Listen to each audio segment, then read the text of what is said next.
अपने लोग 3 डॉक्यूमेंट ऐसा इशू करते हैं पेमेंट के टाइम पे जिनसे इस एक्ट को मीनिंग रखता है। जैसे चेक देते हैं अपने किसी को पार्टी को अगर पेमेंट देना होता है तो, या लेना होता है तो। बिल्स रिसीवेबल होता है और एक होता है प्रोमिसरी नोट। तो ये 3 डॉक्यूमेंट को नेगोशिएबल इंस्ट्रूमेंट कहा जाता है। इंस्ट्रूमेंट का मतलब हो गया डॉक्यूमेंट, और नेगोशिएट मतलब एक दूसरे को लेन देन में काम लेना। ठीक है, तो ये देखो सबसे पहले आपको यहाँ पे डेफिनेशन दिया। नेगोशिएबल इंस्ट्रूमेंट है document by which rights and liabilities of any person is created, modified, satisfied और ट्रांसफर्ड। तुम्हारा मेरे से पैसा लेने का हक था तो मेरा लायबिलिटी था, फिर वो तो तुम्हारा राइट और मेरा लायबिलिटी को हम लोग क्रिएट कर रहे हैं। मतलब जब बिल ऑफ एक्सचेंज बना रहे हैं, चेक बना रहे हैं, मतलब राइट और लायबिलिटी क्रिएट कर रहे हैं। उनमें अगर कोई चेंजेस कर रहे हैं तो मॉडिफाई कर रहे हैं, और जब पेमेंट कर रहे हैं तो सेटिस्फाई कर रहे हैं, और अगर किसी को एंडोर्स कर रहे हैं तो ट्रांसफर कर रहे हैं। तो इसके लिए नेगोशिएबल इंस्ट्रूमेंट एक्ट 1881 लिखा गया।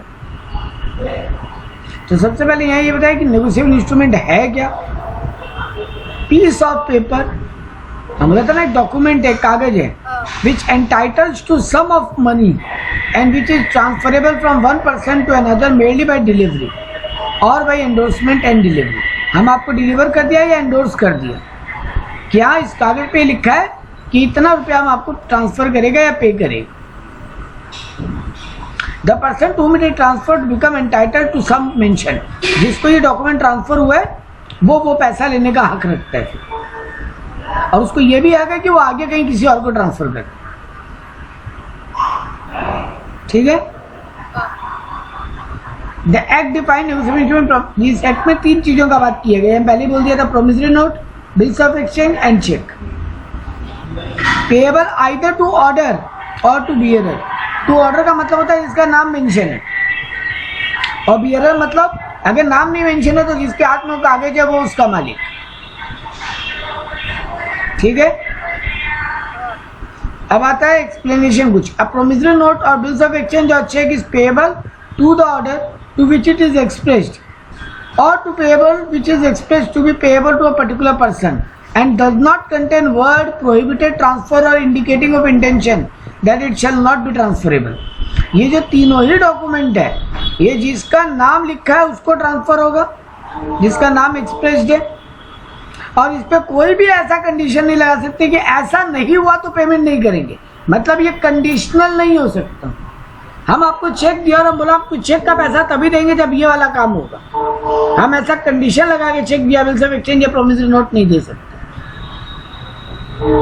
ठीक है, देखो यहाँ पे क्या लिखा है, it does not contain any word prohibiting transfer और indicating of intention that it shall not be transferable. ऐसा कोई अगर इंडिकेशन मिल रहा है कोई वर्ड से कि ये ट्रांसफरेबल हो भी सकता है, नहीं भी हो सकता है, तो फिर वो डॉक्यूमेंट वैलिड नहीं है।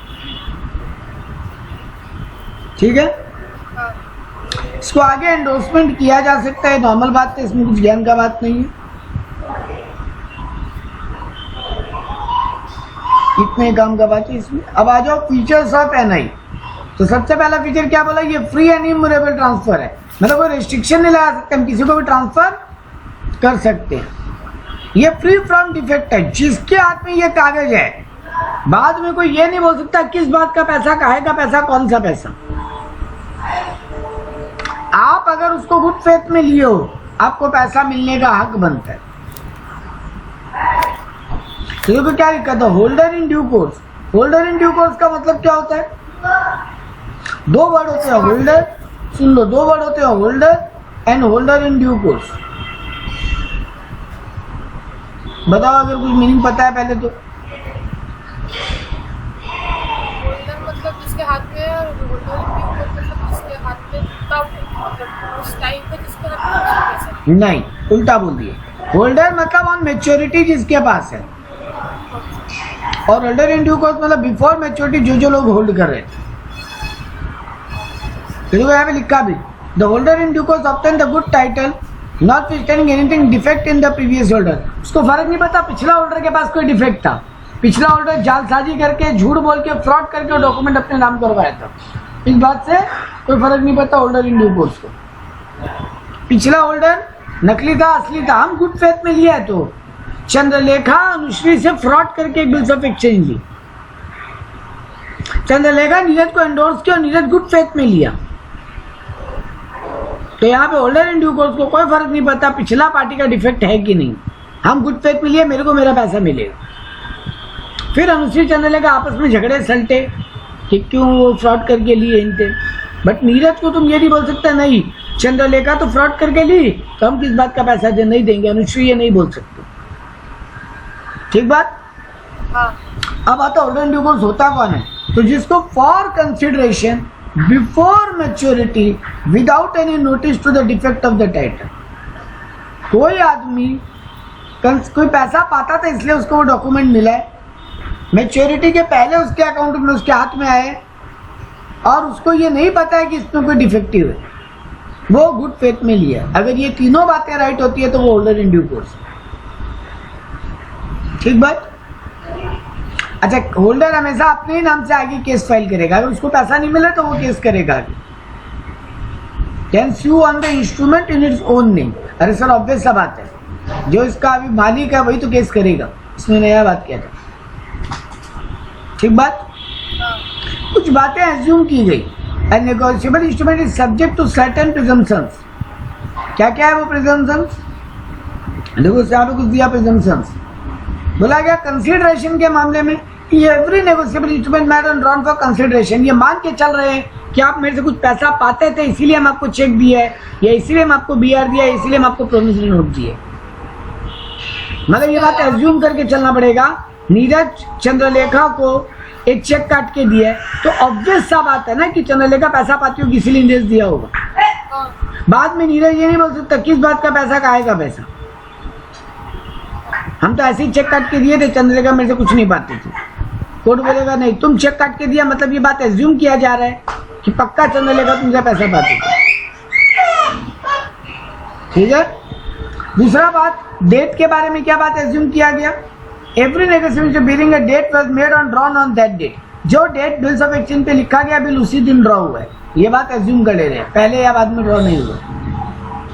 अब मान लो हम 12 तारीख को, आज कितना तारीख है 19 तारीख, लेकिन जब हम बिल्स ऑफ एक्सचेंज बनाया वहाँ पे हम 25 अक्टूबर लिखा तो माना जाएगा ये बिल 25 अक्टूबर को ड्रॉ होगा। अब इसमें और डिबेट नहीं कि बिल तो पहले ड्रॉ हुआ था, पेमेंट तो हमको 3 महीने के हिसाब से 12 अक्टूबर से मिलना चाहिए, 19 अक्टूबर से मिलना चाहिए।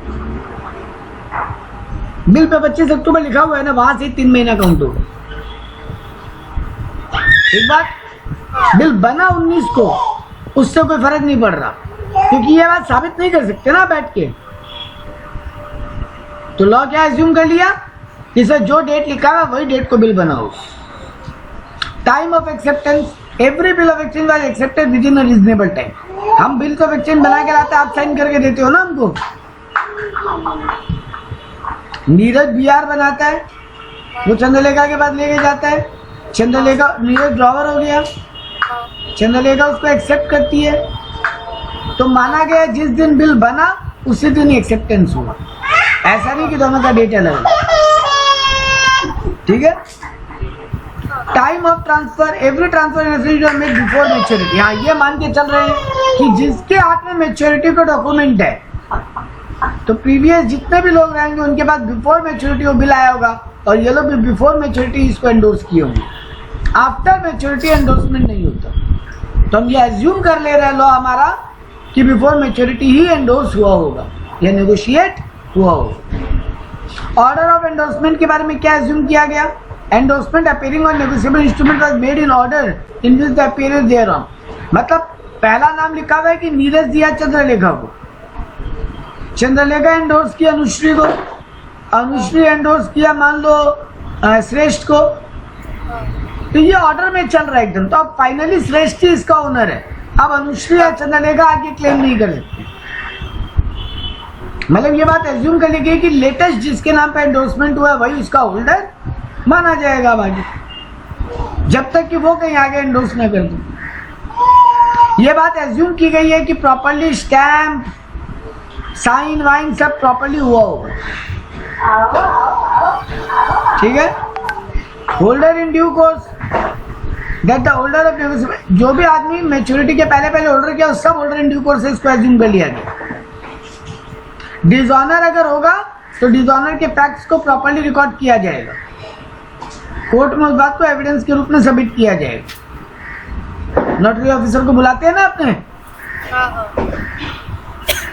उसका बात हो रहा है। तो सर ये सब बातें सिंपल बात है जो एज्यूम करनी भी चाहिए।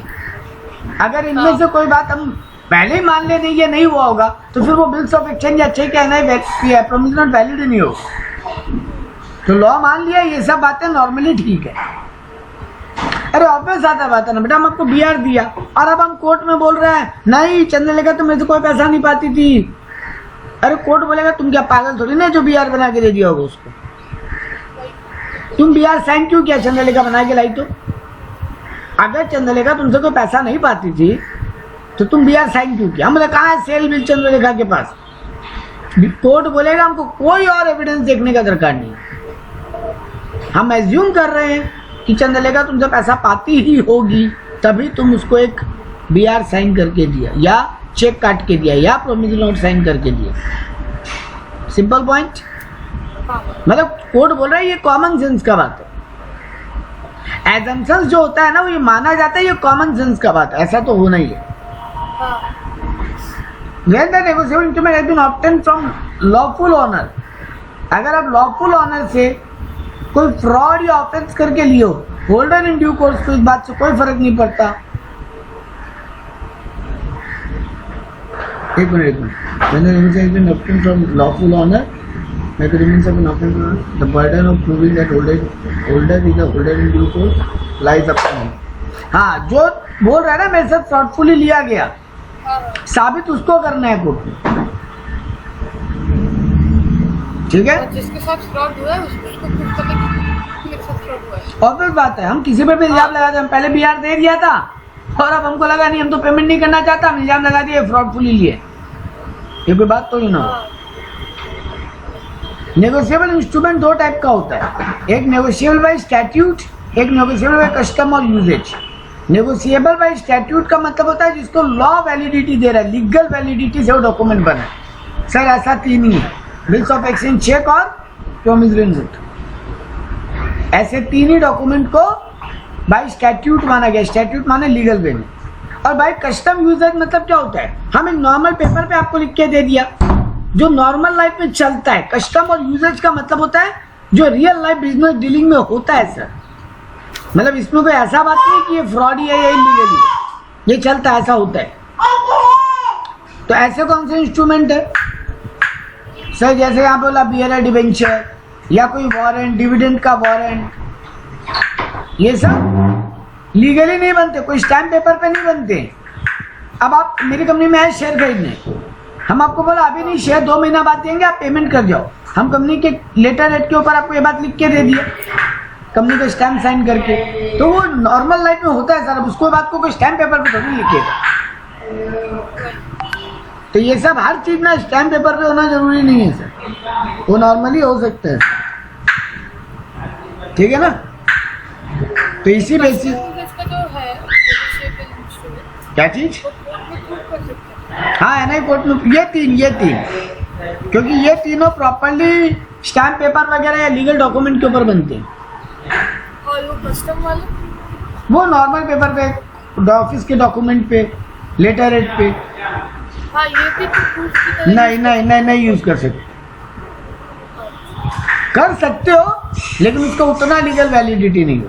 ऐसा नहीं है इलीगल हो गई है, कोर्ट देखेगा, कोर्ट सुनेगा, लेकिन इसको एकदम एग्जैक्टली लीगल वैलिडिटी में कोर्ट एक बार में मान लेगा वो जरूरी नहीं है, ठीक है? अब बोला क्लासिफिकेशन ऑफ नेगोशिएबल इंस्ट्रूमेंट, तो अलग अलग वे में क्लासीफाई किया, अलग अलग कैटेगरी वाइज। पहला बोला बियरर एंड ऑर्डर। बियरर मतलब जिसके हाथ में कोई नाम मेंशन नहीं है, और ऑर्डर माने जिसका नाम मेंशन है। तो बोला said to be payable, bearer कब आनेंगे? It is express to be payable, वहां लिखा हुआ है ये बियरर डॉक्यूमेंट है, या ब्लैंक एंडोर्समेंट है मतलब विदाउट एनी नेम। और पेबल टू ऑर्डर कब आनोगे? जिसका नाम वहां मेंशन है, और हम रेस्ट्रिक्ट कर दिए हैं ट्रांसफर को। मतलब सीधा बात सर, बियरर मतलब विदाउट एनी नेम, और ऑर्डर मतलब जिसका नाम मेंशन है हम बता दिए इसी को पेमेंट करना। अब उसके अलावा कोई और पैसा लेने आएगा विदाउट फर्दर एंडोर्समेंट, वो अगर किसी और को एंडोर्स नहीं किया है तो हम रेस्ट्रिक्ट कर दिए कि पेमेंट इसी आदमी को करना है, कोई और लेने आए तो उसको मत दे। मान लो मनुष्य के नाम पे एक बिल्स ऑफ एक्सचेंज एंडोर्स किया, अब मनुष्य की मम्मी पैसा लेने गई, नहीं दिया जाएगा। एक होता है inland and foreign bill. Inland मतलब within India, within the border of India, तो payable in India on a drawn person resident in India. Payable भी इंडिया में है और वो जो पर्सन है वो भी इंडिया में ही है, इसको बोलेंगे इनलैंड बिल। जबकि foreign bill not an inland bill, मतलब जो इंडिया में पेएबल नहीं है या इंडियन पर्सन के ऊपर ड्रॉन नहीं है। लेकिन उसको क्या इंडिया में कोर्ट में केस कर सकते हैं? हाँ कर सकते हैं, उसको प्रोटेस्टेड फॉर डिसऑनर कर सकते हैं। लेकिन आपको required by the law of the place where it has been done, वहाँ का लॉ फॉलो करते हुए करना पड़ेगा। ठीक है, मतलब इनलैंड बिल मतलब इंडियन बिल, फॉरेन बिल। हाँ बोलो क्या हुआ? मम्मी बुला। तो हम लोग अब तक दो टाइप पढ़ लिए। हाँ। एक पढ़े sir on the basis of bearer and order, inland and foreign. Inland and foreign में याद रखना, इनलैंड किसको बोलते हैं? पेएबल इन इंडिया और drawn on a person resident in India, दोनों में एक भी हो तो उसको इनलैंड बिल मान लिया। और जो इनलैंड नहीं है वही फॉरेन बिल है। ठीक है। हाँ। अब आया demand and time instrument. Demand instrument का मतलब होता है जब आके मांगोगे तब payment, where time is not specified. Cheque is payable on demand, जब जैसे चेक का केस में होता है, ये चेक में ये नहीं लिखा होता इस दिन पे करेंगे। चेक जब आप बैंक में जाओगे आपको पेमेंट मिलेगा, तो आपको जाके बैंक में डिमांड करना पड़ेगा, मांगना पड़ेगा। और ऑन टाइम जैसे जिस दिन मैच्योरिटी होगा उस दिन पैसा मिलेगा। ठीक है, स्पेसिफाइड पीरियड मेंशन किया, 3 महीना बाद आओ, 2 महीना बाद आओ, ये दोनों ही promissory note or bills of exchange के केस में होता है। अब इस चेक हाँ, में तो लिखा होता है अरे बाबा वही तो बोले, के अंदर नहीं चेक में कहीं ये नहीं लिखा होता 3 महीने के अंदर। Valid till 3 months. वो लिखा है कि चेक का वैलिडिटी 3 महीना, 3 महीना बाद आके पैसा लेना नहीं लिखा है। चेक में ये लिखा रहता है, मान लो यहाँ पे लिखा है 25 अक्टूबर, तब आप 25 अक्टूबर को जाइए और पेमेंट उठा लीजिए, उसके बाद 3 महीना तक कभी भी पेमेंट ले लीजिए, क्योंकि चेक 3 महीना वैलिड होता है। तो आपको बैंक में जाके प्रेजेंट करना पड़ेगा, डिमांड करना पड़ेगा। लेकिन बिल्स ऑफ एक्सचेंज में लिखा रहता है कि 3 महीना बाद ही पेमेंट मिलेगा। आप 3 महीना पहले पैसा होगे लेने नहीं मिलेगा, है ना। इसके बाद बोला आपको कि प्रॉमिस नोट या बिल ऑफ एक्सचेंज भी 2 टाइप का होता है, एट साइट और ऑन प्रेजेंटेशन। मतलब ऑन प्रेजेंटेशन का मतलब होता है ऑन डिमांड, यहाँ पर भी होगा जब तुम आके दिखाओगे तभी मिलेगा। लेकिन एट साइट मतलब मैच्योरिटी डेट आ गया, पेमेंट खुद करवा दो तुम। ठीक है। इसके अलावा होता है जेन्युइन या एकोमोडेटिंग या फिक्टिशियस बिल। जेन्युइन बिल मतलब तुम हमसे पैसा पाते थे एक्चुअली में, तुम हमको सामान बेचे उधार में, तुम बोले 3 महीना बाद पैसा ले लेना, हम बिल्स ऑफ एक्सचेंज ड्रॉ किया तुम्हारे ऊपर, या तुमको बोले प्रोमिसरी नोट बना के दो हमको। प्रोमिसरी नोट जो है ना, वो जो पे करने वाला पर्सन है खुद बना के देता है, बट बीआर जिसको पैसा मिलता है वो बना के लेके आते हैं और साइन करवा के ले जाते हैं। ठीक है ना। तो सर यहाँ पे सीधा सा बात है, जेन्युइन बिल मतलब चंद्रलेखा नीरज से एक्चुअली किसी बात का पैसा पाती है। जब एकोमोडेटिंग बिल क्या होता है, न चंद्रलेखा नीरज से पैसा पाती थी, न नीरज कुछ चंद्रलेखा को बेचा था, बट नीरज को भी लोन का दरकार था, चंद्रलेखा को भी फंड का दरकार था। नीरज चंद्रलेखा के पास गया, बोला भाई कुछ पैसा उधार दो ना। चंद्रलेखा बोली मेरे पास खुद के नहीं, हमको खुद लोन चाहिए। हम लोग एक काम करते हैं, तुम्हारे ऊपर एक बिल्स ऑफ एक्सचेंज ड्रॉ करते हैं 5 लाख रुपया, तुम साइन करके हमको दे देना। हम कोर्ट में जाएंगे, सॉरी बैंक में जाएंगे और उसको डिस्काउंटिंग करवा लेंगे। बैंक डिस्काउंटिंग कर देगा कुछ चार्जेस काट के। हाँ। लेट से 5 लाख का चेक है, बैंक हमको डिस्काउंटिंग करके 490 दे दिया। हाँ। तो सर जी वो 4,90,000 आपस में बांट लेंगे किसी भी एक पर्टिकुलर रेशियो में, आधा आधा, 60-30, 60-40, 70-30, जो भी आप रेशियो में बांट लोगे। दोनों का लोन का रिक्वायरमेंट पूरा हो गया। हाँ। मैच्योरिटी के दिन बैंक आएगा चंद्रलेखा से पैसा मांगने, चंद्रलेखा अपना वाला हिस्सा जो यूज किया वो तो दे ही देगी, और नीरज भी जो अपना हिस्सा यूज किया वो चंद्रलेखा को दे देगा, चंद्रलेखा दोनों को मिला के बैंक को पेमेंट कर देगी। मतलब लोन का रिक्वायरमेंट पूरा हो गया, क्योंकि नेगोशिएबल इंस्ट्रूमेंट ना एक लीगल डॉक्यूमेंट है जिसको आप एज ए गिरवी रख के पैसा उठा सकते हो, यानी डिस्काउंटिंग करा सकते हो। तो सर उसी को बोलते हैं एकोमोडेशन ऑफ बिल, ठीक है ना। हाँ। एकोमोडेशन या फिक्टिशियस बोलते हैं इसको। तो देखो मैंने क्या बोला, when it is drawn accepted under without consideration it is accommodation bill, और जब फॉर कंसिडरेशन हो तो उसको बोलते हैं जेन्युइन बिल। और जहाँ पे ड्रॉवर और पे बोथ आर फिक्टिशियस, दोनों ही पार्टी फिक्टिशियस है, उस बिल को बोलते हैं फिक्टिशियस, ठीक है। तो दोनों ही पार्टी मतलब नकली है, कोई ऐसा पार्टी है ही नहीं, ये इंडिया में वैलिड नहीं, लेकिन आपको नाम याद रखना पड़ेगा, genuine, accommodating and fictitious. Genuine मतलब एक दूसरे से पैसा पाते थे इसलिए बिल ड्रॉ किए। एकोमोडेशन मतलब दोनों एक दूसरे से कोई पैसा नहीं पाते थे बट फिर भी एक दूसरे के ऊपर बिल्स ऑफ एक्सचेंज ड्रॉ किए। और फिक्टिशियस मतलब ड्रॉवर और पे बोथ आर फिक्टिशियस। तो ये होता है आपका 3 टाइप का bill. Clean and documentary bill. Clean bill का मतलब क्या होता है, जिसके साथ कोई बिल या वगैरह कुछ जोड़ा हुआ नहीं है। No document is attached as a proof. किस बात का बिल ऑफ एक्सचेंज ड्रॉवर है, इस बात के लिए हम सेल बिल साथ में चिपका दें, उसको बोलते हैं डॉक्यूमेंट्री बिल।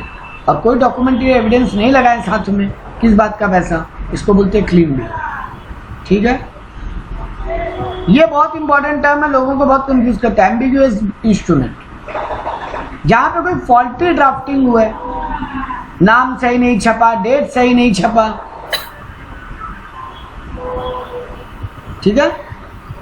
देखो यहाँ पे क्या लिखा, when instrument due is faulty drafting may be interpreted either as a bill or note. अब इसको बिल्स ऑफ एक्सचेंज माने कि प्रोमिसरी नोट माने, इसी टाइप में कंफ्यूजन है, तो इसको एम्बिगुअस इंस्ट्रूमेंट माना जाता है। अब ये होल्डर के ऊपर डिसाइड करता है वो इसको किस वे में ट्रीट करेगा। एम्बिग्यूटी में also arise when the amount is stated differently in words and figure. Words में लिखा हुआ 1,20,000, 1,20,000 ONE1, TWNT 20, 1,01,000 LAKH lakh 20,000, ऐसे पूरा वर्ड्स में लिखा हुआ है। और फिगर्स में लिखा हुआ 1,24,000, 124,000। तो फिगर और वर्ड में मिस्टेक हो रहा है ना, तो ऐसा बिल को भी बोलते हैं एम्बिगुअस बिल। सर कौन सा फॉलो करेंगे फिर, या बिल को ही कैंसिल कर देंगे? बिल कैंसिल नहीं होगा, जो वर्ड्स में लिखा है उसको मानेंगे सही, क्योंकि उतना ONE 1,40,000 वैसे लिखा गया, मतलब वो ज़्यादा देख के लिखा गया। 1,24,000 लिखते हो तो हो ही सकता है गलती से 120 लिखना था, गलती से 4 लिख दिया। लेकिन ONE 1,24,000 ऐसे पूरा लिखे, मतलब सर उतना लिखते वक्त भी आप क्या आँख बंद करके नशे में थोड़ी लिख रहे थे, ठीक है। तो इस टाइप का बिल को एम्बिगुअस बोलते हैं। जहाँ पे ये क्लियर नहीं हो पा रहा है ये बिल है कि नोट है, तो फिर ड्रॉवर डिसाइड करे, जिसके हाथ में होल्डर है वही डिसाइड करे इसको क्या मानेगा वो। और अगर ये अमाउंट को लेके एरर है तो जो वर्ड्स में लिखा है उसको मान लेंगे। इस टाइप का बिल को बोलते हैं एम्बिग्यूटी बिल। एक और बहुत काम का वर्ड है जो लोग मिस आउट करते हैं, इनचॉकेट बिल। कुछ इनकम्प्लीट इंफॉर्मेशन है उसके ऊपर, किसी एक रेस्पेक्ट में वो इनकम्प्लीट है, आधा अधूरा है, इस टाइप का बिल को बोलते हैं इनचॉकेट बिल। ये सर जानबूझ के हुआ है कि बाय डिफॉल्ट, कुछ भी हो सकता है। हम साइन करके आपको एक बिल दे दिया जिस पे अमाउंट नहीं लिखा, हम आपको बोला बाद में आप अमाउंट लिख लेना या डेट लिख लेना, ठीक है ना। हम आपको ऑथराइज कर रहा है, अदर पर्सन को हम ऑथराइज कर रहा है कि वो कंप्लीट कर ले इस डॉक्यूमेंट को। तो जो इनकम्प्लीट होता है उसको बोलते हैं इनचॉकेट, और जिसमें कुछ थोड़ा बहुत क्लेरिफिकेशन या फॉल्टी ड्राफ्टिंग हो उसको बोलते हैं एम्बिगुअस, ठीक है। एक और बिल का नाम आता है escrow instrument. When instrument is drawn conditionally और for special purpose as a collateral security. हम इंस्ट्रूमेंट ड्रॉ किया इसीलिए ताकि उसको गिरवी रख सके। ट्रांसफर मेरा मेन मोटिव था ही नहीं, not for the purpose of transferring property. हम बिल ड्रॉ किया था स्पेशल पर्पस के लिए, ताकि उसको आगे गिरवी रख के लोन लिया जा सके। इस टाइप का बिल बोलते हैं एस्क्रो इंस्ट्रूमेंट। तो काम का नया 3 ही वर्ड था बेटा। क्या क्या सर? बाकी तो सिंपल सिंपल पता थे हमको। सर हमको ये पता था बियरर और ऑर्डर क्या होता है, नॉर्मल बात था। सर इनलैंड और फॉरेन भी नॉर्मल बात था। डिमांड एंड टाइम इंस्ट्रूमेंट भी नॉर्मल बात था। लेकिन ये जेन्युइन में एकोमोडेशन बिल और फिक्टिशियस बिल नया बात था। क्लीन और डॉक्यूमेंट्री भी नॉर्मल है। डॉक्यूमेंट्री मतलब जिसके साथ डॉक्यूमेंट अटैच हो, क्लीन मतलब जिसके साथ कोई डॉक्यूमेंट अटैच नहीं हो। लेकिन अब आते हैं ये 3 इंपॉर्टेंट वर्ड, एम्बिगुअस, इनचॉकेट और एस्क्रो। एम्बिगुअस का मतलब हो गया फॉल्टी ड्राफ्टिंग, इनचॉकेट का मतलब हो गया इनकम्प्लीट इन सम रेस्पेक्ट। देखो इन से इनकम्प्लीट याद रख सकते हो, ठीक है ना। और एम्बिगुअस का मतलब ही हमेशा होता है कंफ्यूजन। एस्क्रो का मतलब स्पेशल पर्पस। तो कोलेटरल सिक्योरिटी रखने के लिए हम उसको स्पेशल पर्पस में ड्रॉ किए। इसमें कोई पेमेंट एक दूसरे को ट्रांसफर करने का बात नहीं, ठीक है। अब यहाँ पे आता है पार्टीज कौन सा होता है बिल्स ऑफ एक्सचेंज में? सर बहुत सिंपल है, ड्रॉवर होता है।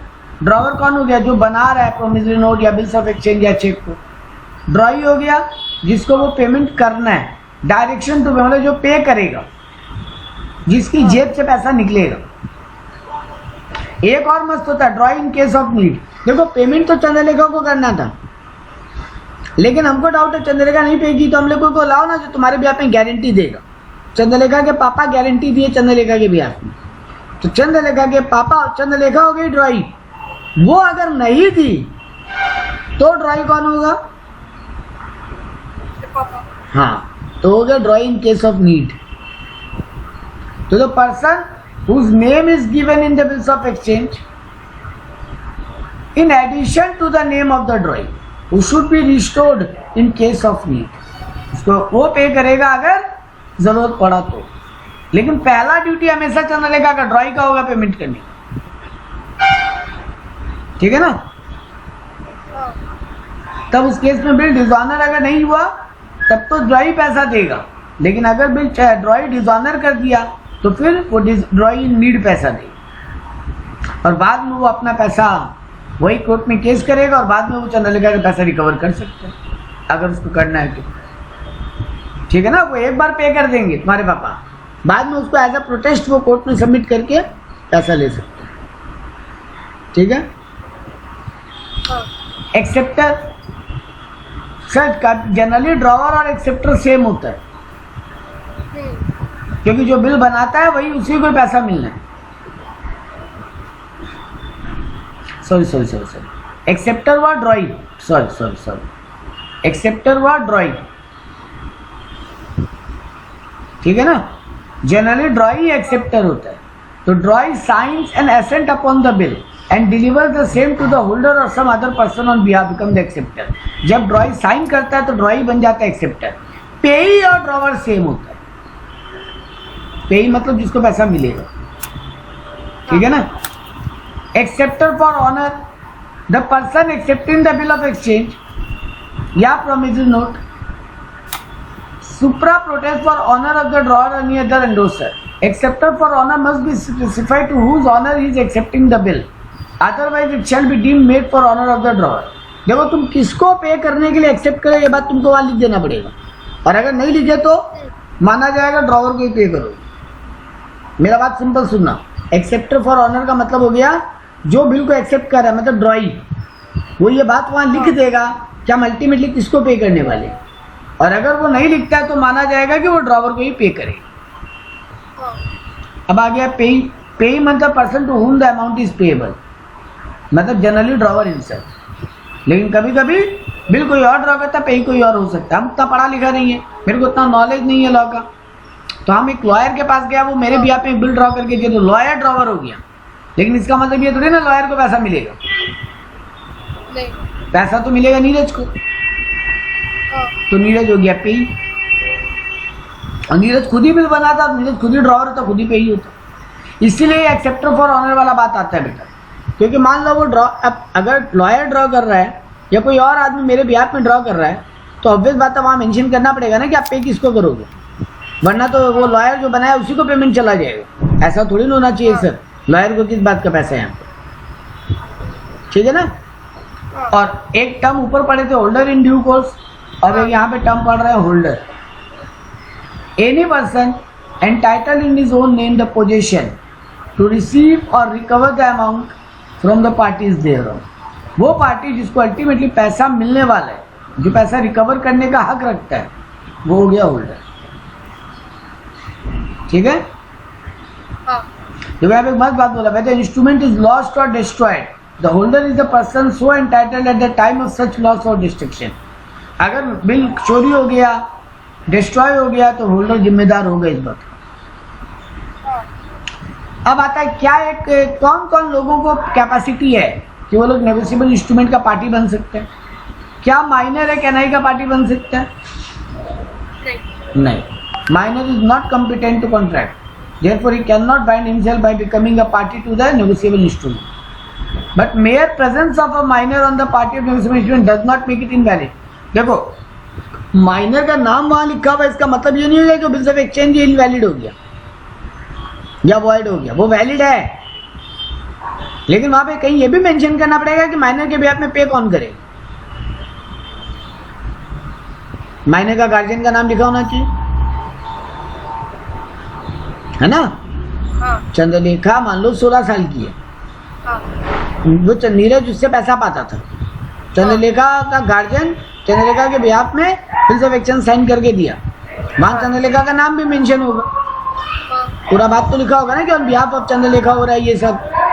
लेकिन इसका मतलब ये थोड़ी नहीं होगा कि चंद्रलेखा लाइबल हो गया, नहीं, चंद्रलेखा लाइबल नहीं हुई, लेकिन इसका मतलब ये भी नहीं हो गया कि सर वो बिल इनवैलिड हो गया। ठीक ना। कॉर्पोरेशन मतलब ये म्युनिसिपैलिटी एंड ऑल, ये सब ये लोग पार्टी बन सकता है, ये कैन बी अ पार्टी, लेकिन किसी आदमी को लोग ऑथराइज करना पड़ेगा कि कंपनी के या कॉर्पोरेशन के बिहाफ पे ये लोग साइन करें। अरे ऑब्वियस बात है, रिलायंस लिमिटेड क्या बिल्स ऑफ एक्सचेंज नहीं ड्रॉ कर सकता, लेकिन रिलायंस लिमिटेड को चलता फिरता आदमी नहीं, तो किसी को ऑथराइज करेगा कि कंपनी के बिहाफ पे ये साइन करेगा, ये पे ऑफ करेगा। एजेंट भी पार्टी बन सकता है बिल्स ऑफ एक्सचेंज अगर उसको उसका प्रिंसिपल ऑथराइज किया, लेकिन लाइबल हमेशा प्रिंसिपल होगा। एजेंट पार्टी बना है वो अलग बात है, लेकिन लाइबल हमेशा प्रिंसिपल होगा। तो यहाँ पे ये लिखा है as per the section 27 agent can bite the principal by acting on behalf of, मतलब जब एजेंट अगर इसको ऑथराइज्ड है एजेंट को, और वो अगर कोई नेगोशिएबल इंस्ट्रूमेंट ड्रॉ करेगा तो मतलब वो एक प्रिंसिपल को बाइंडिंग कर रहा है, प्रिंसिपल बाइंड हो जाएगा, प्रिंसिपल को पे ऑफ करना पड़ेगा क्योंकि उसके लीगल रिप्रेजेंटेटिव के रूप में वो एक्ट कर। मेरा कोई लीगल रिप्रेजेंटेटिव, ऑब्वियस बात है, अगर सर आप उसको कोई डिजीज पर्सन है वो मर गया है और वो किसी को अपना लीगल रिप्रेजेंटेटिव अपॉइंट किया था, तो अब वो लीगल रिप्रेजेंटेटिव पार्टी बन जाएगा नहीं? ऑब्वियस सा बात है ना। कोई आदमी है जो इनकैपेबल हो गया है, पागल हो गया है, मर गया है, बहुत ज़्यादा बीमार हो गया, हॉस्पिटलाइज हो गया है, तो बिल्स ऑफ एक्सचेंज थोड़ी नहीं इनवैलिड हो जाएगा, जिसको लीगल रिप्रेजेंटेटिव किया वो पार्टी बन जाएगा उस कॉन्ट्रैक्ट में। यही सब ज्ञान था जनरली, इसमें समझ में आया सब, माइनर को छोड़ के बाकी सब बन पा रहे हैं। ठीक है। अब आता है डेफिनेशंस क्या, bills of exchange, promissory note और चेक का, ये फटाफट वाला पार्ट है। देखो यहाँ पे क्या बोला, प्रोमिसरी नोट क्या होता है, एक इंस्ट्रूमेंट है in writing containing N unconditional undertaking, मतलब जो साइन करके दे रहा है वो अनकंडीशनली बोल रहा है कि हम पे करेगा, कंडीशन लगा के नहीं बोल रहा है ऐसा होगा तो पे करेंगे, वैसा होगा तो पे करेंगे, अनकंडीशनली साइन करके दे रहा है। तो प्रोमिसरी नोट जो मेकर है ना वही साइन करता है, मतलब खुद ड्रॉ ही करेगा ये काम। तो यहाँ पे मेकर पे ही दो ही पार्टी बना, मेकर मतलब जो बना रहा है वही पेमेंट भी करेगा, और पे ही मतलब जिसको पैसा मिलेगा। ठीक है, क्लियर है बात। तो मेकर मतलब the person who make the promissory note and promise to pay, मतलब खुद ही लिखता है आई प्रॉमिस टू पे। लेकिन बिल्स ऑफ एक्सचेंज में उल्टा हो जाता है, नीरज लिख के लाता है आई चंद्रलेखा प्रॉमिस टू पे, तो बना नीरज रहा है लेकिन on behalf of Chandralekha, but यहाँ प्रोमिसरी नोट में बना भी खुद ही चंद्रलेखा रही अपने ही बिहाफ में। तो पे ही कौन होगा, जिसको पैसा मिलना है। सर पे ही का कोई नियम बदला नहीं, ऊपर भी वही था। प्रोमिसरी नोट में कुछ इंपॉर्टेंट रिक्विजिट्स होना चाहिए तभी वो प्रोमिसरी नोट वैलिड होगा। पहला बात तो इन राइटिंग होना पड़ेगा, अंडरटेकिंग टू पे, मतलब वहां पे हम ऐसे लिखा है लैंग्वेज जिससे क्लियर समझ में आए कि हाँ नीरज पैसा देने को तैयार है। आई मे पे और आई विल पे इफ, इस तरीके से लैंग्वेज नहीं हो सकती। मतलब ये अनकंडीशनल होना बहुत जरूरी है हाँ, और साइंड होना चाहिए। सर ये तो ज्ञान था, साइंड तो होना ही पड़ेगा। सम पेएबल वहां पे सर्टेन होना चाहिए, 1000 रुपया देंगे 2000 रुपया देंगे ऐसे नहीं लिखना है। सम पेएबल सर्टेन होना चाहिए और ये सिर्फ मनी का पेमेंट के लिए होगा। मतलब यहाँ पे ये नहीं बोल सकते I promise to give 10,000 kg of oil to Chandralekha. Maker और पे दोनों सर्टेन होना चाहिए, मतलब उनका नाम मेंशन, मतलब दोनों अनसर्टेन आदमी नहीं होना चाहिए। और प्रॉपर स्टैंपिंग होना चाहिए प्रोविजनल नोट एक्ट के हिसाब से, इंडियन स्टैंप एक्ट के हिसाब से। डेट मेंशन होना चाहिए और पीरियड मेंशन होना चाहिए कि कितना दिन के बाद पे करेंगे। ठीक है, हाँ, और आपको 3 साल तक का टाइम होगा। अगर पेमेंट डेट के बाद भी आपको पेमेंट नहीं मिले तो 3 साल तक आपके पास केस करने का पावर है। 3 साल बाद वो टाइम बैरियर डेप्ट हो जाएगा, मतलब अब आपका टाइम खत्म हो गया, आप केस नहीं कर पाओगे। बिल्स ऑफ एक्सचेंज क्या होता है सर? ये भी एक इंस्ट्रूमेंट इन राइटिंग है, ये भी अनकंडीशनल ऑर्डर है, ये भी साइंड बाय द मेकर है, लेकिन यहाँ पे उल्टा हो रहा है। हम आपको लिख के दे रहे हैं और आप साइन करके दे रहे हो, बस इतना ही फर्क। ठीक है ना, क्लियर है बात? हाँ, एक मिनट। हाँ, तो यहाँ पर 3 पार्टी हो जाएगा जनरली, ड्रॉवर, ड्रॉई और पे। हाँ, ड्रॉवर मतलब जो बनाया, ड्रॉई मतलब जो पे करेगा और पे मतलब जिसको पैसा मिलेगा। मैक्सिमम टाइम ड्रॉवर और पे सेम होता है बट अलग अलग हो सकता है। इसका भी वैलिड रिक्विजिट्स में वही सब बात है, ये अनकंडीशनल होगा। ठीक है, हाँ, bills of exchange to paid by way of money, ये भी मनी में होगा। यहाँ पर भी अमाउंट सर्टेन होना चाहिए।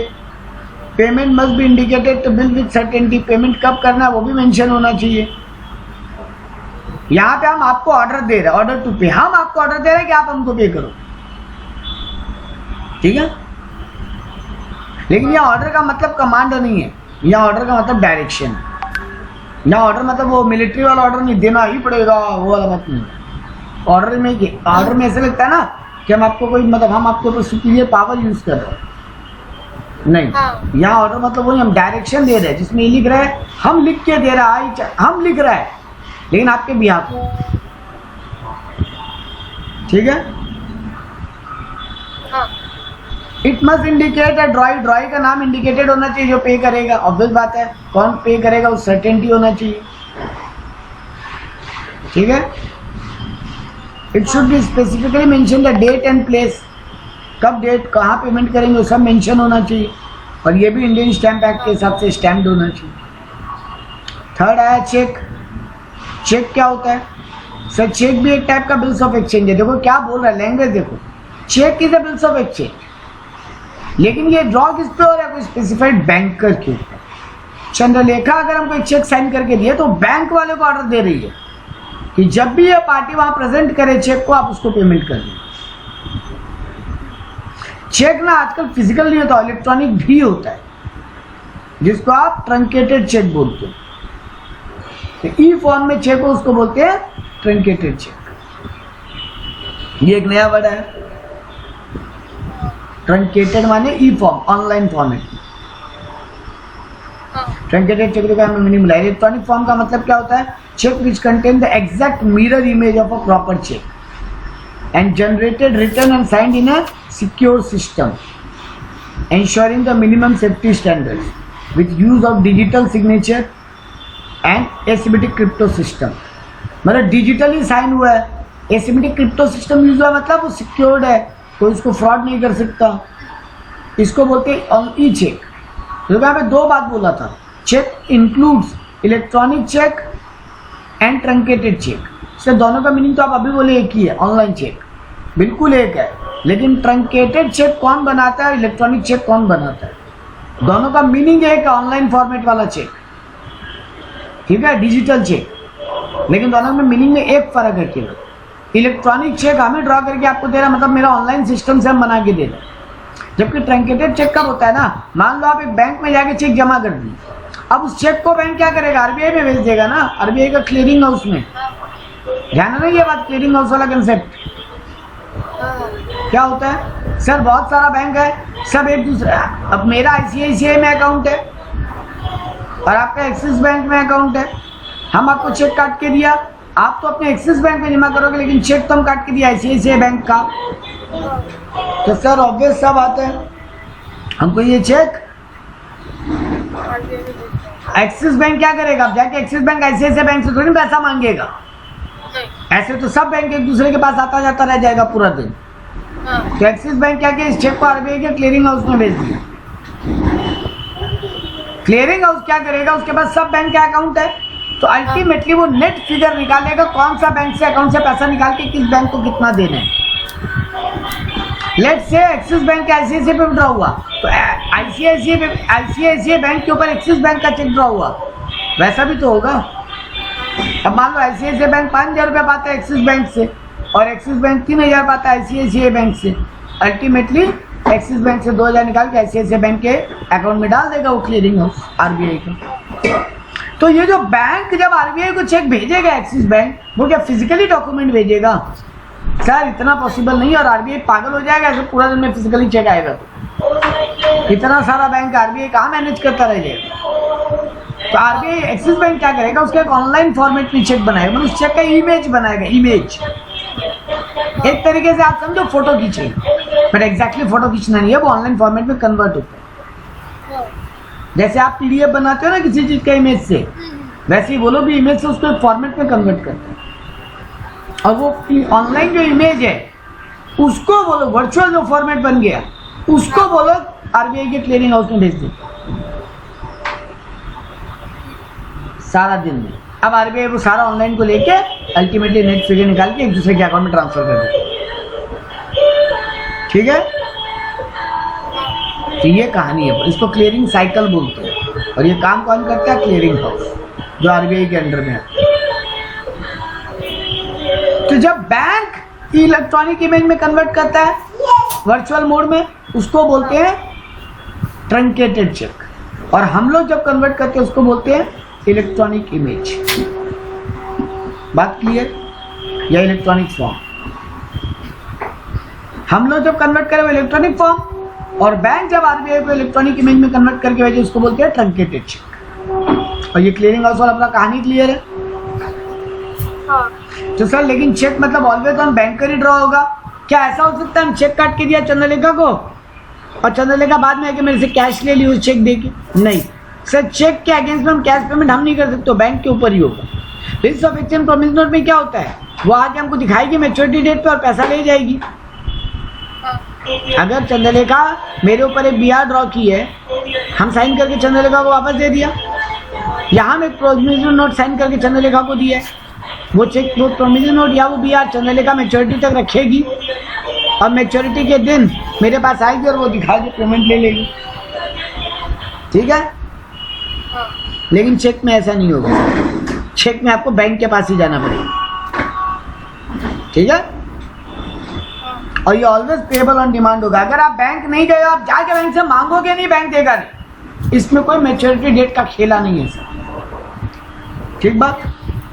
तो सर चेक के केस में कितना पार्टी होता है, ड्रॉवर, ड्रॉई और पेई। ठीक बात। ड्रॉवर कौन हो गया, जो चेक ड्रॉ किया। ड्रॉई कौन हो गया, वो बैंक जो पे करेगा, और पेई कौन हो गया, वो आदमी जिसको पैसा मिलेगा। एक चेक में भी वैलिड रिक्विजिट क्या होगा सर, सेम बात, ये राइटिंग में होना चाहिए, अनकंडीशनल होना चाहिए, साइंड होना चाहिए, फिगर और वर्ड्स प्रॉपर्ली मेंशन्ड होने चाहिए। ठीक है, ये पेएबल ऑन ऑर्डर भी हो सकता है और ऑन बियरर भी हो सकता है। बियरर मतलब कोई का नाम नहीं है, वहां पे सिर्फ ऐसे लिखा हुआ है सेल्फ, नाम लिखने वाला जगह होता है ना चेक में, वहां पे सेल्फ लिख दी, सेल्फ या योर सेल्फ, इसका मतलब हो गया कोई नाम नहीं है, जिसके हाथ में है वो कागज वही वो पैसा निकाल पाएगा। लेकिन सेल्फ लिख के अगर हम 2 लाइन क्रॉस कर दिया ऊपर चेक के साइड में, तो जो भी कोई ले सकता है, लेकिन वो डालेगा अपने बैंक अकाउंट में। मतलब मान लो हम सेल्फ लिख के ऐसे 2 लाइन ड्रॉ करके चंद्रलेखा को चेक दे दिया, हाँ चंद्रलेखा मस्ती से वो चेक लेके जा रही थी, रास्ते में नाचते नाचते वो चेक हाथ से गिर गया हाँ और वो चेक उठा लिया अनुश्री। अब अगर ये ऊपर 2 लाइन नहीं लिखा होता ना, सिर्फ सेल्फ या योरसेल्फ लिखा होता, 2 लाइन ड्रॉ नहीं होता, हाँ तब फिर अनुश्री जाके कैश उठा सकती थी जिस बैंक के नाम से वो चेक है। लेकिन अगर हम 2 लाइन ड्रॉ कर दिए तो अब अनुश्री भी उस चेक को अपने, कोई भी डाल सकता है अपने बैंक में, लेकिन बैंक में ही डालना पड़ेगा। अनुश्री को जाके अपने बैंक में डालना पड़ेगा, वहीं से पैसा उठेगा। 2 लाइन ड्रॉ का मतलब ही होता है ये अकाउंट पे ही चेक हो गया, मतलब अकाउंट टू अकाउंट पैसा ट्रांसफर हो। तो ये इजी है ना पकड़ पाना फिर तो कौन डाला, तो वो चीज के लिए ठीक है। तो यही बात अब पढ़ेंगे, इस क्रॉसिंग ऑफ चेक का मतलब क्या होता है। तो क्रॉसिंग ऑफ चेक का मतलब होता है ये इंस्ट्रक्शन दे दिया है बैंकर को कि ये ओवर द काउंटर पेमेंट नहीं होगा, ये सिर्फ अकाउंट में क्रेडिट होगा। ठीक बात ना। हाँ ये क्रॉसिंग कौन कर सकता है, खुद ड्रॉवर। मान लो आप हमको क्रॉस, आप ये यही आप ही क्रॉस लगा के दे दिए, या आप तो हमको विदाउट क्रॉसिंग ही दिए थे, हम क्रॉसिंग लगा लिया, हाँ वो भी चलेगा। कई बार बैंकर क्रॉसिंग लगा देते हैं, लेकिन बैंकर ना ऐसे क्रॉस लगाते एकदम चेक के बीचों बीच, ताकि उसके बाद कोई को अगर वो चेक मिल जाए तो दोबारा उसको जाके कोई एनकैश नहीं करवाए। जहाँ ये डबल लाइन बीच में ड्रॉ कर दिया ना बैंक, मतलब बैंक के इंस्ट्रक्शन दे दिया है कि इस चेक का पेमेंट हो चुका है या ट्रांसफर हो चुका है पैसा, अब दोबारा इस कागज को कोई यूज नहीं कर सकता। हो ही सकता है ना बेटा, ड्रॉवर में रखा कोई चोरी कर लिया, हाँ बैंक का वो कैशियर चाय पीने गया, कोई पियोन पीछे से आया निकाल लिया, या कोई और आदमी आया बाहर का निकाल लिया, या वो गलती से डेस्क के ऊपर रख दिया तो उठा के ले गया और दोबारा उस चेक से पैसा निकालने आ गया। ठीक बात। तो बैंकर क्या करता है, जैसे ही पे कर देता है या ट्रांसफर मार देता है, बीच में 2 लाइन ड्रॉ कर देता है ऐसे, माने अब ये चेक दोबारा यूज नहीं हो सकता। तो ये क्रॉसिंग 3 लोग कर सकते हैं, खुद ड्रॉवर या होल्डर यानी ड्रॉई और बैंकर भी। ठीक है। बिल्स ऑफ एक्सचेंज में ड्यू डेट होता है, चेक वगैरह में कोई ड्यू डेट नहीं होता। ठीक है। और ये ड्यू डेट में आपको 3 दिन का ग्रेस भी देना पड़ेगा। ठीक बात। हाँ लेकिन कब कब ये 3 दिन का ग्रेस नहीं देना होगा, ये मेन बात है। शायद चेक में कभी नहीं देना होगा, मतलब ऐसा नहीं होगा ना बेटा, चेक पे 25 अक्टूबर लिखा हुआ है और हम 25 अक्टूबर को गया, बैंक बोला 3 दिन बाद आना, 28 तारीख को पेमेंट करेंगे। नहीं सर, चेक में ऐसा नहीं हो सकता, मतलब चेक में ग्रेस पीरियड का कंसेप्ट नहीं होता। अगर ये bill of exchange payable on demand है, हम बोला था 2 टाइप का होता है, payable on demand and payable eight site. अगर ये पेबल ऑन डिमांड है तब भी ग्रेस पीरियड का कोई कंसेप्ट नहीं है। और अगर कोई ऐसा बिल है या प्रोविजनल ड्रॉ है जिसमें कोई टाइम मेंशन ही नहीं है, तभी भी इस पे ग्रेस पीरियड नहीं होगा। ठीक है ना। ये कब होता है, आफ्टर साइट होता है। जब बिल्स ऑफ एक्सचेंज या प्रोविजनल नोट पे आफ्टर साइट लिखा हो तब ग्रेस डेज होगा। अगर पेबल ऑन डिमांड लिखा हो या डेट ही मेंशन नहीं हो या चेक हो, तब ग्रेस पीरियड का कहानी नहीं होता। ठीक बात। ये बात बहुत काम का ध्यान रखने लायक था। Payment in due course. Payment in due course means payment in accordance with the apparent on tenure of the instrument in good faith and without negligence to any person position there of. Payment in due course मतलब जब maturity आएगा तो हम good faith में उस party को payment कर देंगे। हम ये मान के चलेंगे जिसके हाथ में डॉक्यूमेंट है या जिसका लास्ट नाम मेंशन है एंडोर्समेंट में, वही पैसा पाता है, हम उसको दे देंगे। मतलब person in the position of the instrument या जिसका नाम मेंशन है वहां पे लास्ट। हम चंद्रलेखा को एंडोर्स किया, चंद्रलेखा अनुश्री को एंडोर्स की, अनुश्री श्रेष्ठ को एंडोर्स की, श्रेष्ठ हर्ष को एंडोर्स किया। तो अभी फाइनली किसके पास है वो? हर्ष के पास। तो नीरज के पास जब हर्ष पैसा मांगने आएगा, नीरज उसको मान लेगा गुड फेथ में कि भैया यही हर्ष का, हर्ष ही मालिक है इसका। हम नहीं सोचेगा कि पीछे से कहीं से फ्रॉड होते होते हर्ष के पास है, हम पे कर देंगे। ठीक बात। अब अगर बाद में आके श्रेष्ठ बोले अरे मेरा पेमेंट था आप कैसे कर दिए, तो भैया तुम्हारा साइन के साथ हर्ष को एंडोर्स था। यही बात बोला गया पेमेंट इन ड्यू कोर्स में। मतलब माना गया it is according with the apparent tenure of the instrument, ये माना गया और बिहाफ ऑफ ड्रॉइंग एक्सेप्टर को पेमेंट करना ही है। मतलब सब कुछ लीगल टाइटल है, सब कुछ हम मान ले रहे हैं, वही एंटाइटल्ड है पेमेंट के लिए। मतलब हम क्यों डाउट करें भाई कि वो हर्ष नकली बिल लेके आया, डुप्लीकेट साइन करा के लेके आए। ठीक बात।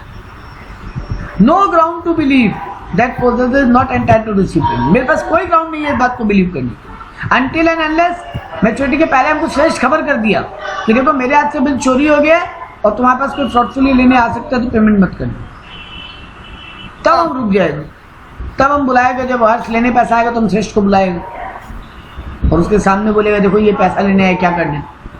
लेकिन अगर ऐसा कुछ भी इंफॉर्मेशन नहीं है मेरे पास तो हम बेसिकली क्या एज्यूम करेगा, इससे सब कुछ सही है, कुछ भी झूठ नहीं है। ठीक बात। ये वाला चार्ट आपको एक बार रीडिंग करने का है, difference between provision of bills of exchange and cheque. वही सब ज्ञान को बार बार रिपीट किया कि यहाँ 2 पार्टी होता है, यहाँ 3 पार्टी होता है, यहाँ भी 3 पार्टी होता है। ठीक है ना। एक बार जस्ट इस चार्ट को रीड कर लेना, आपको इन तीनों का पूरा क्लियर हो जाए। क्रॉसिंग का मतलब क्या होता है, कितना टाइप का क्रॉसिंग हो सकता है। क्रॉसिंग का मतलब तो सर अभी भी आप ऊपर बताए, वो 2 पैरेलल लाइन ड्रॉ कर दें, ठीक है ना। लेकिन क्रॉसिंग होता कितना टाइप का वो बहुत इंपॉर्टेंट है। एक होता है जनरल क्रॉसिंग, एक होता है स्पेशल क्रॉसिंग। जनरल क्रॉसिंग का मतलब यही होता है कि हम 2 लाइन ड्रॉ कर दिया, उसमें एंड कंपनी लिख दिया या मतलब कुछ भी नॉट नेगोशिएबल लिख दिया, ये होता है जनरल क्रॉसिंग। तो crossing of cheque in face an addition to the word and company या कोई एब्रीविएशन डाला, हाल हम यहाँ पे लिख दिया SBI, मतलब अब नीरज का जो नीरज को हम ये चेक काट के दिया या बिल्स ऑफ एक्सचेंज काट के दिया और वहां लिख दिया क्रॉसिंग करके SBI, तो अब नीरज अपने SBI अकाउंट में पैसा डाल पाएगा खाली। मान लो नीरज का 4 बैंक अकाउंट है तो नीरज मर्जी आया उसमें नहीं डाल पाएगा, और अगर खाली लाइन ड्रॉ करके कुछ नहीं लिखते तो मर्जी आता उस अकाउंट में डाल लेता नहीं। तो जनरल क्रॉसिंग का मतलब क्या, 2 ट्रांसफर्स लाइन ड्रॉ कर रहा है, उस पर कोई भी बात लिख रहा है नहीं लिख रहा वो मेरा चॉइस है। लाइन ड्रॉ करने का मतलब यही हो गया कि अब ऑन काउंटर पेमेंट नहीं होगा, कैश काउंटर पे जाके कोई पैसा लेके घर नहीं जा पाएगा, वो पैसा किसी न किसी बैंक अकाउंट में ही ट्रांसफर होगा। तो ये सेफ रखने का एक तरीका है बेटा, क्योंकि ये ट्रैक फिर किया जा सकता है ना कि कौन चुरा के ले गया। कैश उठाएगा तो कौन चुराया क्या पकड़ेंगे हम। ठीक बात। तो देखो एंड कंपनी लिखने का मतलब सिर्फ उसी कंपनी को पेमेंट होगा, और किसी को नहीं। नॉट नेगोशिएबल का मतलब वो आगे किसी और को गलत बात, यही बात हमको रुकना जानबूझ के था। नॉट नेगोशिएबल का मतलब ये कभी नहीं होता कि ये फर्दर ट्रांसफरेबल नहीं है। बस हम अपने उस बैंकर को ये थोड़ा सा ध्यान रखने का इंस्ट्रक्शन दिए हैं कि देखभाल के कहीं इसमें फ्रॉड नहीं हो। नॉट नेगोशिएबल का मतलब ये कभी नहीं है कि हम किसी को ट्रांसफर नहीं कर सकते, वर्ड मीनिंग पे मत जा। ठीक बात। तो देखो जनरल क्रॉसिंग कितने टाइप का होता है, 2 लाइन ड्रॉ कर दिया, एंड कंपनी लिख दिया या ऐसे एंड कंपनी लिख दिया, नॉट नेगोशिएबल लिख दिया, पेई अकाउंट लिख दिया, अंडर रुपीज लिख दिया, मतलब ऐसा कुछ लिख दिया, कोई डायरेक्शन दे दिया वहां। ठीक बात। लेकिन स्पेशल क्रॉसिंग क्या होगा sir? When a check bear across its face in addition of the name of a banker, either with or without word, हम बैंकर का नाम लिख दिया कि कौन से बैंक में पैसा जाएगा। दो, अच्छा एक बात और है सर, जब आप बैंक का नाम लिख रहे हैं वो चेक के ऊपर ऐसे SBI, तो इसका मतलब 2 लाइन ड्रॉ करना कंपलसरी है क्या? अरे ये 2 लाइन तो सिर्फ एक प्रेजेंटेशन का तरीका है बेटा। तो यहाँ लिख दिया 2 पैरेलल लाइन, स्पेशल चेक में 2 पैरेलल लाइन ड्रॉ करने का कोई बात नहीं हो, तो सिर्फ एक तरीका है दिखाने का। हम name of the bank should भी मेंशन कर दिए। अब क्रॉस करे 2 लाइन कि नहीं करे वो मेरा मन है, बट हम क्या किया, एंड कंपनी लिखा है उसके साथ लिख दिया SBI, मतलब ये उसके SBI अकाउंट में ही पैसा जाएगा। तो हम चेक के लेफ्ट साइड में लाइन ड्रॉ करते हुए इन सब वर्ड्स के साथ ही उस बैंक का नाम मेंशन कर दिया जिस अकाउंट में पैसा तुम डाल पाओगे, उसके और कहीं नहीं डाल पाओगे। तो ये फ्रॉड को रोकने का एक तरीका हो गया। Direction of the paying banker to pay the amount to account holder the name bank but not other, जिस बैंक में डालने बोले उसी बैंक में जाएगा और कोई बैंक में नहीं जाएगा पैसा। अगर चेक अनदर बैंक में प्रेजेंट हुआ तो वो बैंक रिफ्यूज कर देगा पेमेंट से। Special crossing give more protection. Special crossing क्यों है सर? और प्रोटेक्शन है। यही बात तो समझाया, अकाउंट पे का मतलब क्या होता है वहां लिखने का मतलब सिर्फ अकाउंट में ही पेमेंट होगा, ऑन कैश पेमेंट नहीं होगा, इससे ज्यादा कुछ बात नहीं है। ठीक है, ये देखो नॉट नेगोशिएबल का मतलब ये नहीं लिखा, does not mean not transferable. इसका मतलब है ये एक टाइप का वार्निंग है, वार्निंग देखो, है ना, ताकि बैंकर थोड़ा ध्यान रख के काम करे। उसको लग रहा है कि पार्टी को डर है कि इस चेक में फ्रॉड होने का स्कोप है। पार्टी को डर लगता है ना कि हम जिसको दे रहे हैं वो आगे देगा, झमेला होने का रिस्क है, कुछ हो सकता है ऐसा कि आगे जाके फ्रॉड ही हो जाए। तो हम बैंकर को इंस्ट्रक्शन दे दिया, वार्निंग दे दिया, बी वेरी केयरफुल। और कोई मतलब नहीं है नेट नेगोशिएशन। ठीक बात। हम एक तरीके से मोर प्रोटेक्शन दे रहे हैं ताकि बैंकर भी पार्टी को कॉल करके पूछ ले कि आप एंडोर्स किए हैं क्या चेक को। बैंकर के पास तो अकाउंट नंबर तो होगा पार्टी का, ऑब्वियस सा बात है सर, अकाउंट खोल के बैठे तो कुछ तो होगा डिटेल, तो बैंक फोन करके पूछ ले। डबल क्रॉसिंग या सेकंड स्पेशल क्रॉसिंग, ये वो हम बोला था ना, चेक के बीच में जो बैंक करता है। हम ऑलरेडी एक क्रॉस चेक दिया है, अब उसके बाद जब बैंक पेमेंट करवा दे रहा है या बैंक उसको मान ले रहा है, जमा ले लिया है, तो बैंक भी डबल लाइन ड्रॉ कर देता है। तो स्पेशली बाय द बैंकर उसको डबल क्रॉसिंग कर देता है ताकि बाद में उस चेक को दोबारा कोई यूज नहीं कर पाए, और कोई मतलब नहीं होता। ठीक है, ये who can cross a cheque तो हम लोग ऊपर पढ़ ही चुके हैं, खुद ड्रॉवर, बैंकर या holder. Topic dishonour of the cheques. Cheque को डिसऑनर या बिल को डिसऑनर होने का मतलब क्या मानते हैं? मतलब सामने वाला पार्टी अकाउंट से पैसा नहीं गया। ठीक बात ना। क्या क्या देखो, सिंपल सा बात है, चेक काटा गया, चेक बैंक में प्रेजेंट किया गया, बट चेक अनपेड होके रिटर्न हो गया। Giving notice in writing to the drawer, हम उसको तुरंत नोटिस भेजेगा कि तुम्हारा चेक डिसऑनर हो गया, और 15 दिन का टाइम देंगे पेमेंट करने। ये 15 दिन वाला बात एमसीक्यू के लिए काम है। 15 दिन में पेमेंट नहीं किया तो